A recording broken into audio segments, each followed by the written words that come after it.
In protest of this level, I will be reading from Dracula.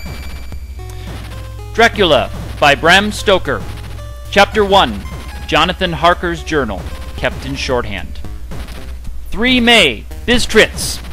Left Munich at 8:35 p.m. on 1st May, arriving at Vienna early next morning. Should have arrived at 6:46, but train was an hour late. Budapest seems a wonderful place, from the glimpse which I got of it from the train and the little I could walk through the streets. I feared to go very far from the station, as we had arrived late and would start as near the correct time as possible. The impression I had was that we were leaving the west and entering the east, the most western of splendid bridges over the Danube, which is here of noble width and depth, took us among the traditions of Turkish rule. We left in pretty good time and came after nightfall to Klausenburg.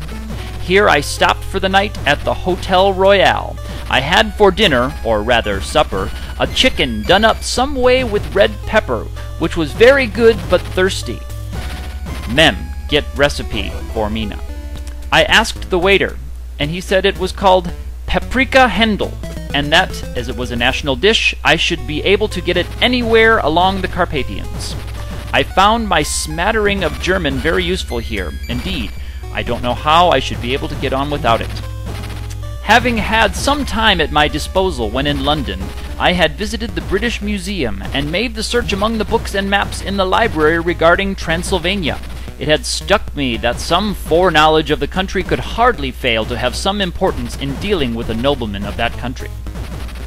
I found that the district he named is in the extreme east of the country, just on the borders of 3 states, Transylvania, Moldavia, and Bukovia, in the midst of the Carpathian Mountains, one of the wildest and least known portions of Europe.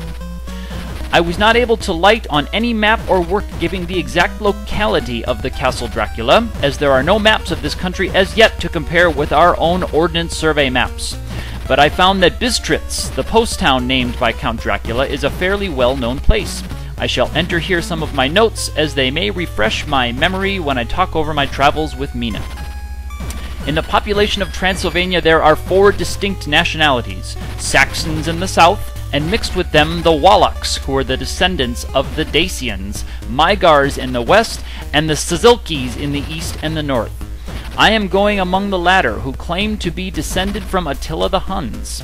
This may be so, for when the Magyars conquered the country in the 11th century, they found the Huns settled in it. I read that every known superstition in the world is gathered into the horseshoe of the Carpathians, as if it were the center of some sort of imaginative whirlpool. If so, my stay may be very interesting. Memo. I must ask the Count all about them. I did not sleep well, though my bed was comfortable enough, for I had all sorts of queer dreams. There was a dog howling all night under my window, which may have had something to do with it, or it may have been the paprika, for I had to drink up all the water in my carafe and was still thirsty. Towards morning I slept and was wakened by the continuous knocking at my door, so I guess I must have been sleeping soundly then. I had for breakfast more paprika and a sort of porridge of maize flour, which they said was mamaliga, and eggplant stuffed with forcemeat, a very excellent dish which they called implatata. Memo. Get recipe for this also. I had to hurry, for the train started a little before 8, or rather it ought to have done so, for after rushing to the station at 7:30, I had to sit in the carriage for more than an hour before we began to move. It seems to me that the further east you go, the more unpunctual are the trains. What ought they to be in China? All day long we seemed to dawdle through a country which was full of beauty of every kind. Sometimes we saw little towns or castles on the top of steep hills, such as we see in old missals. Sometimes we ran by rivers and streams which seemed to flow from the wide stony margin of each of them to be subject of great floods. It takes a lot of water and running strong to sweep the outside edge of a river clear. At every station there were groups of people, sometimes crowds, and in all sorts of attire. Some of them were just like the peasants at home, or those I saw coming through France and Germany, with short jackets and round hats and homemade trousers, but others were very picturesque. The women looked pretty, except when you got near them. but they were very clumsy about the waist.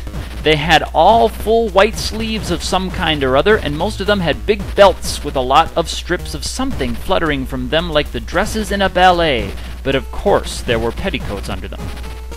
The strangest figures we saw were the Slovaks, who were more barbarian than the rest, with their big cowboy hats, great baggy dirty white trousers, white linen shirts, and enormous heavy leather belts nearly a foot wide, all studded over with brass nails. They wore high boots with their trousers tucked into them, and had long black hair and heavy black mustaches. They are very picturesque, but do not look prepossessing. On the stage that they would be set down at once as some old oriental band of brigands. They are, however, I am told, very harmless and rather wanting in natural self-assertion. It was on the dark side of twilight when we got to Bistritz, which is a very interesting old place. Being practically on the frontier, for the Borgo Pass leads from it into Bukovina, it has had a very stormy existence, and it certainly shows marks of it. 50 years ago, a series of great fires took place, which made terrible havoc on 5 separate occasions. At the very beginning of the 17th century, it underwent a siege of 3 weeks and lost 13,000 people, the casualties of war proper being assisted by famine and disease. Count Dracula had directed me to go to the Golden Crone Hotel, which I found, to my great delight, to be thoroughly old-fashioned, for of course I wanted to see all I could of the ways of the country. I was evidently expected, for when I got near the door, I faced a cheery-looking elderly woman in the usual peasant dress, white undergarment with a long double apron, front and back of colored stuff fitting almost too tight for modesty. When I came close, she bowed and said, "The Herr Englishman?" "Yes," I said, "Jonathan Harker." She smiled and gave me some message to an elderly man in white shirt-sleeves who had followed her to the door. He went, but immediately returned with a letter. Quote, "My friend, welcome to the Carpathians. I am anxiously expecting you. Sleep well tonight. At 3 tomorrow the diligence will start for Bukovina. A place on it is kept for you. At the Borgo Pass, my carriage will await you and will bring you to me. I trust that your journey from London has been a happy one, and that you will enjoy your stay in my beautiful land. Your friend, Dracula." 4th May. I found that my landlord had got a letter from the Count, directing him to secure the best place on the coach for me, but on making inquiries as to the details he seemed somewhat reticent, and pretended that he could not understand my German. This could not be true, because up to then he had understood it perfectly. At least, he answered my questions exactly as if he did. He and his wife, the old lady who had received me, looked at each other in a frightened sort of way. He mumbled out that the money had been sent in a letter, and that was all he knew. When I asked him if he knew Count Dracula, and could tell me anything of his castle, both he and his wife crossed themselves, and, saying that they knew nothing at all, simply refused to speak further. It was so near the time of starting that I had no time to ask anyone else, for it was all very mysterious and not by any means comforting. Just before I was leaving, the old lady came up to my room and said in a hysterical way, "Must you go? Oh, young Herr, must you go?" She was in such an excited state that she seemed to have lost her grip of what German she knew and mixed it all up with some other language which I did not know at all. I was just able to follow her by asking many questions. When I told her that I must go at once and that I was engaged on important business, she asked again, "Do you know what day it is?" I answered that it was the 4th of May. She shook her head and said again, "Oh, yes, I know that, but do you know what day it is?" On my saying that I did not understand, she went on, "It is the eve of St. George's Day. Do you know that tonight when the clock strikes midnight, all the evil things in the world will have full sway? Do you know where you are going and what you are going to?" She was in such evident distress that I tried to comfort her, but without effect. Finally, she went down on her knees and implored me not to go. At least wait a day or two before starting. It was all very ridiculous, but I did not feel comfortable. However, there was business to be done, and I could allow nothing to interfere with it. I tried to raise her up and said as gravely as I could that I thanked her, but my duty was imperative, and that I must go. She then rose and dried her eyes, taking a crucifix from her neck, offered it to me. I did not know what to do, for, as an English churchman, I have been taught to regard such things as in some measure idolatrous, and yet it seemed so ungracious to refuse an old lady meaning so well in such a state of mind.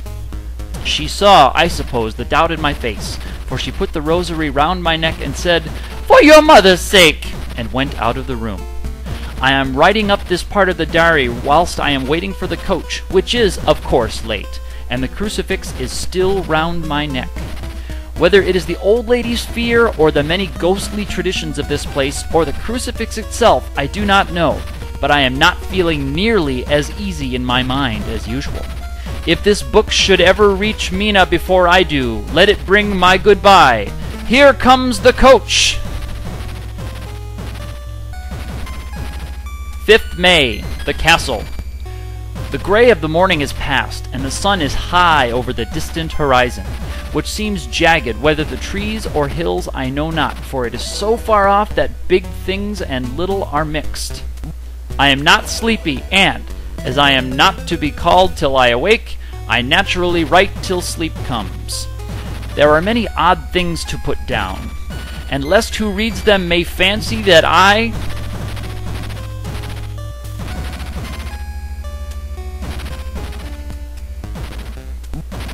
dined too well before I left Bistritz, let me put down my dinner exactly. I dined on what they call robber steak, bits of bacon, onion, and beef seasoned with red pepper and strung on sticks and roasted over the fire in the simple style of London cat's meat. The wine was golden mediache, which produces a queer sting on the tongue, which is, however, not disagreeable. I only had a couple glasses of this and nothing else. When I got to the coach, the driver had not taken his seat, and I saw him talking to the landlady. They were evidently talking of me, for every now and then they looked at me, and some of the people who were sitting on the bench outside the door came and listened, and then looked at me, most of them pityingly. I could hear a lot of words often repeated, queer words, for there were many nationalities in the crowd, so I quietly got my polyglot dictionary from my bag and looked them out. I must say that they were not cheering to me, for amongst them were Ordog, Satan, Pokel, Hell, Stregosia, Witch, Vrolok, and Vlokslok, which mean the same thing, one being Slovak, the other being Servian, for something that is either werewolf or vampire. Memo: I must ask the Count about these superstitions.